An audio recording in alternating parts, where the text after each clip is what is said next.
नमस्कार, कृषि जागरण में आप सभी का स्वागत है। मैं हूं आपके साथ रूबी चक्रवर्ती और आज के क्विज कंपटीशन के सवाल के लिए हमारे साथ आखिर तक बने रहे। बढ़ेंगे हेडलाइंस की ओर। इंटीग्रेटेड पैक हाउस का उद्घाटन केंद्रीय कृषि मंत्री नरेंद्र सिंह तोमर, हरियाणा के कृषि मंत्री जयप्रकाश दलाल रहे मौजूद। केंद्रीय मंत्री नरेंद्र सिंह तोमर ने महिंद्रा के पहले फार्म मशीनरी प्लांट का किया शुभारंभ। राजस्थान में ऊंट पालन पर मिलेंगे 10,000 रुपए। Food system for India dialogue 16 नवंबर को कमला देवी हॉल में हुआ आयोजित। ओडिशा के किसानों के लिए खुशखबरी, सीएम नवीन पटनायक ने जारी की 200 करोड़ की सहायता राशि। फिरोजाबाद में सहयोग से समृद्धि विक्रेता प्रशिक्षण कार्यक्रम का आयोजन। कैप्टन ट्रैक्टर्स प्राइवेट लिमिटेड के अध्यक्ष GT Patel, vice chairman MT Patel को life time Apollo farm power award 2022 से किया गया सम्मानित। मेकविन के chief marketing officer Lakshmi Narayan Pacha ने कहा कि हम काम से परे भी हरित भारत को सशक्त बनाने में विश्वास करते हैं। मेटिक्स के अध्यक्ष निशांत कनोडिया का बयान, कहा सॉइल टेस्टिंग फसल में पोषण प्रबंधन के सबसे महत्वपूर्ण अभिन्न भागों में से एक। महाराष्ट्र के 16 लाख किसानों को मिला फसल नुकसान का मुआवजा। सीडवर्क्स इंटरनेशनल प्राइवेट लिमिटेड के एमडी वेंकटराम वसंतवाड़ा को इकोनॉमिक टाइम्स एशिया के प्रॉमिसिंग बिजनेस लीडर्स 2021 और 22 कॉफी टेबल बुक एडिशन में किया गया शामिल। मध्य प्रदेश के जबलपुर में राष्ट्रीय किसान सभा का आयोजन, इफ्को एमसी के कई कार्यकर्ता रहे मौजूद। North eastern handicraft and handloom development corporation limited ने कामेंग में 2 शाफ्ट हैंडलूम वीवर कोर्स कार्यक्रम का किया आयोजन। पंजाब में पराली जलाने वाले किसानों पर एक्शन, अब लोन सहित नहीं ले पाएंगे सुविधाएं। कर्नाटक के लोगों को बड़ी राहत, सीएम बसवराज बोम्मई ने दूध दही की कीमतों में बढ़ोतरी पर लगाई रोक। बढ़ेंगे खबरों की ओर। हरियाणा में बागवानी विभाग ने फसल समूह विकास परियोजना के तहत सोनीपत के हंसापुर में 30 इंटीग्रेटेड पैक हाउस का उद्घाटन किया है।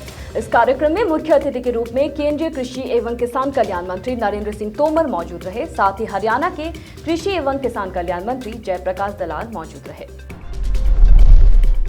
केंद्रीय कृषि एवं किसान कल्याण मंत्री नरेंद्र सिंह तोमर ने मंगलवार को पीथमपुर में महिंद्रा एंड महिंद्रा के पहले ग्रीनफील्ड फार्म मशीनरी प्लांट का शुभारंभ किया है। इस मौके पर उन्होंने कहा कि प्रधानमंत्री नरेंद्र मोदी के नेतृत्व में आज भारत इस मुकाम पर पहुंच गया है कि दुनिया आशा भरी निगाहों में हमें देख रही है।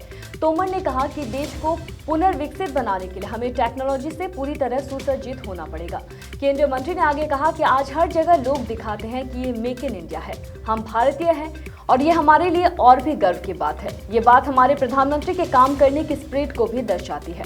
उन्होंने आगे कहा कि मैकेनाइजेशन और टेक्नोलॉजी की आज बहुत आवश्यकता है। देश दुनिया की आबादी निरंतर बढ़ रही है। जलवायु परिवर्तन की चुनौती भी हमारे समक्ष है। हमें न केवल हमारा उत्पादकता बढ़ाना है, बल्कि घरेलू के साथ ही अन्य देशों को भी मानवीयता के नाते आपूर्ति करना है, जिसके लिए और भी काफी काम करना होगा। राजस्थान सरकार ने ऊंट पालन को अधिक बढ़ावा देने के लिए पशुपालकों को 10,000 रुपए का अनुदान देने का फैसला किया है। इसके लिए सरकार की तरफ 2 करोड़ रुपए का वित्तीय प्रावधान भी किया गया है। किसानों को ये राशि 5-5 हजार रुपए करके 2 किस्तों में दी जाएगी। खेती किसानों के अलावा पशुपालन भी किसानों के लिए आय हासिल करने का एक बढ़िया जरिया है।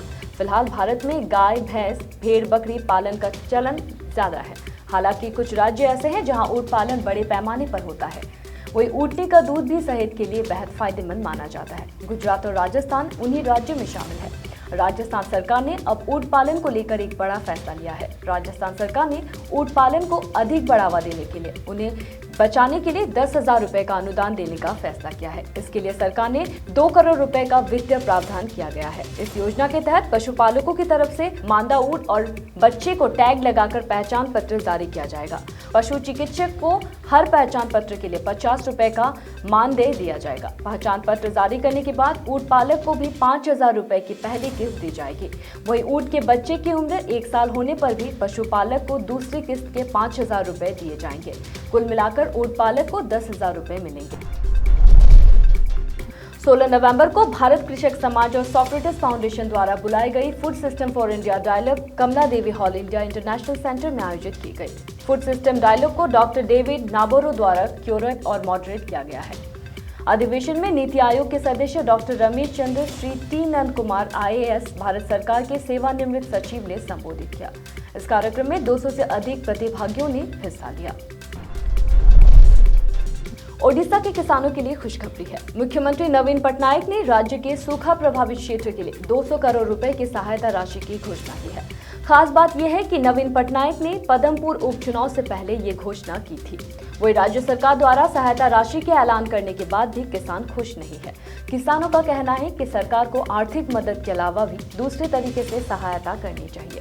जबकि मुख्यमंत्री कार्यालय की ओर से मंगलवार को जारी बयान में कहा गया है कि सहायता राशि का पूरा खर्च ओडिशा सरकार वहन करेगी। पदमपुर विधानसभा क्षेत्र के किसान द्वारा एक याचिका पर हस्ताक्षर किए जाने और खरीफ 2021 के दौरान कृषि नुकसान के लिए प्रधानमंत्री फसल बीमा योजना के तहत इनपुट सब्सिडी और दावों की मांग के बाद नवीन पटनायक द्वारा ये घोषणा की गई है। रिपोर्ट के मुताबिक ओडिशा के 12 जिले के 64 ब्लॉक और 15 शहरी स्थानीय निकायों में इस साल अच्छी बारिश नहीं हुई है। इसकी वजह से 2 लाख से भी अधिक हेक्टेयर भूमि पर लगी फसल का लगभग 33% हिस्सा खराब हो गया है। जनपद फिरोजाबाद में सहयोग से समृद्धि विक्रेता प्रशिक्षण कार्यक्रम का आयोजित किया गया है, जिसमें आरएमएम बरेली श्री धर्मेंद्र द्वारा इफ्को एमसी के सारे उत्पादों के विषय में जानकारी देते हुए और मुख्य फसल आलू विक्रेताओं को आलू फसल पर प्रयुक्त उत्पादों के साथ इफ्को एमसी के 3 सिद्धांतों सहित दवा, सही दाम एवं किसान सुरक्षा बीमा योजना पर मुख्य 50 विक्रेता से चर्चा की गई। मार्केटिंग हेड श्री संजीव सिन्हा द्वारा व्यापार नीतियों पर भी चर्चा की गई है। साथ ही नई केमिस्ट्री के कुछ नए उत्पादों की जानकारी देते हुए व्यापार को नए आयाम तक पहुंचाने पर विक्रेताओं से चर्चा की गई। इस कार्यक्रम में मुख्य अतिथि के तौर पर जिला कृषि रक्षा अधिकारी Shri Ravikant IFFCO MC, marketing head Shri Sanjeev Sinha IFFCO Agra के उप महाप्रबंधक Shri SK Sinha, IFFCO MC RMM Bareilly Shri Dharmendra Sinha, IFFCO क्षेत्र प्रबंधक श्री राजेश कुमार, टीएमई आगरा श्री मनीष यादव कार्यक्रम में मौजूद रहे।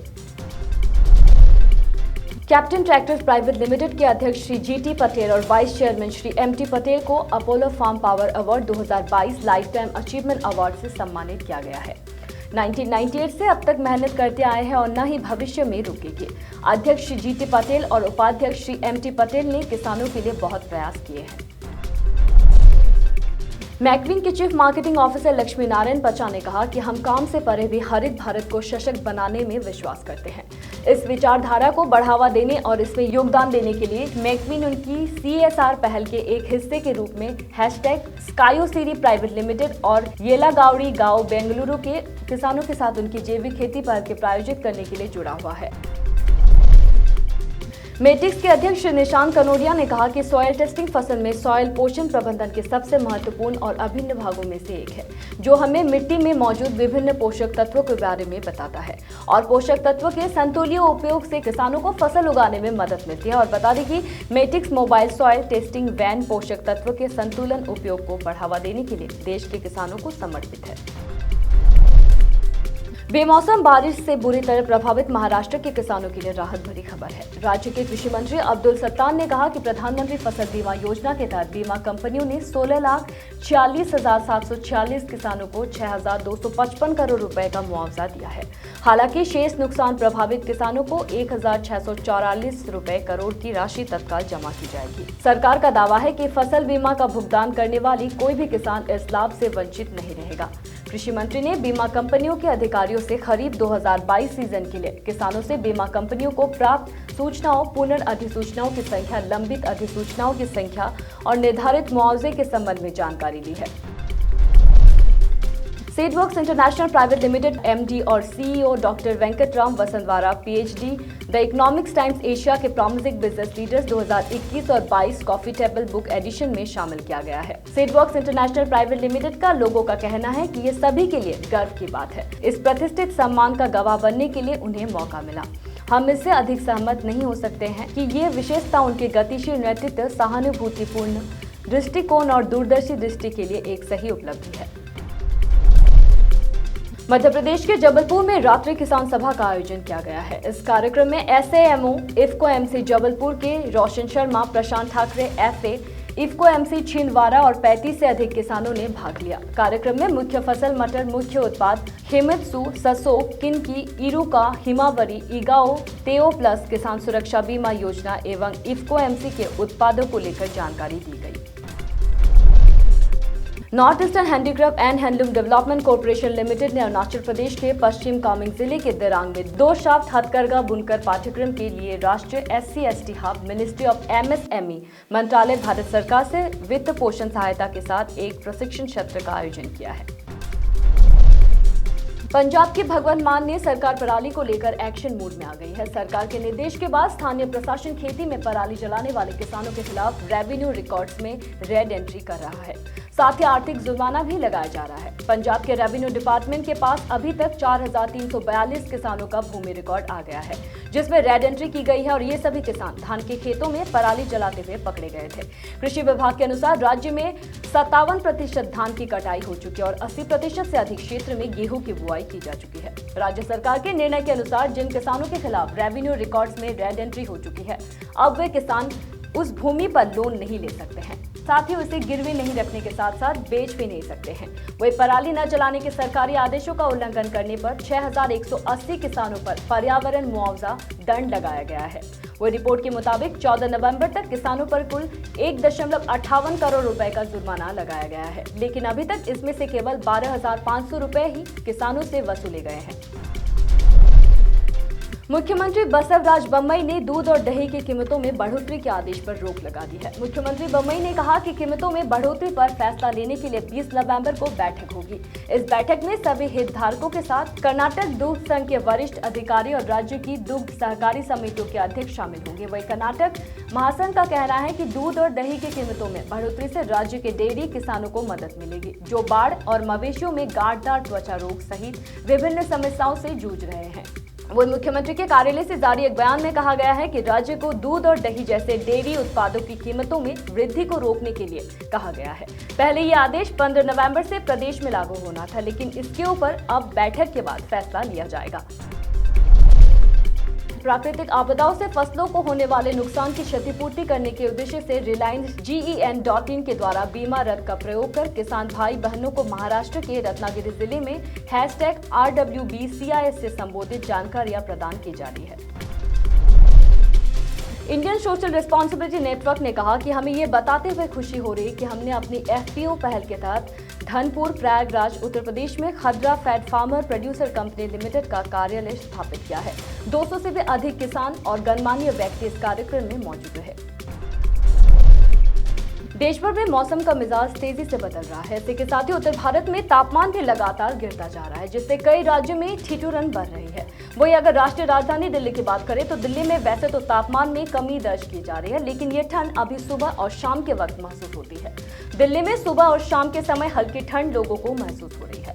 फिलहाल दिन के समय में अभी भी कई इलाकों में हल्की गर्मी लग रही है। मौसम विभाग की माने तो दिल्ली में अगले 2 दिनों में तापमान में गिरावट दर्ज की जा सकती है, जिसके चलते दिन के समय में भी लोगों को ठंड का एहसास होगा। वही दिल्ली के ज्यादातर इलाकों में अभी भी प्रदूषण का स्तर खतरे पर बना हुआ है, जिसके चलते दिल्ली NCR में आंखों में जलन, त्वचा रोग और सांस लेने में तकलीफ के कई मामले सामने आ रहे हैं।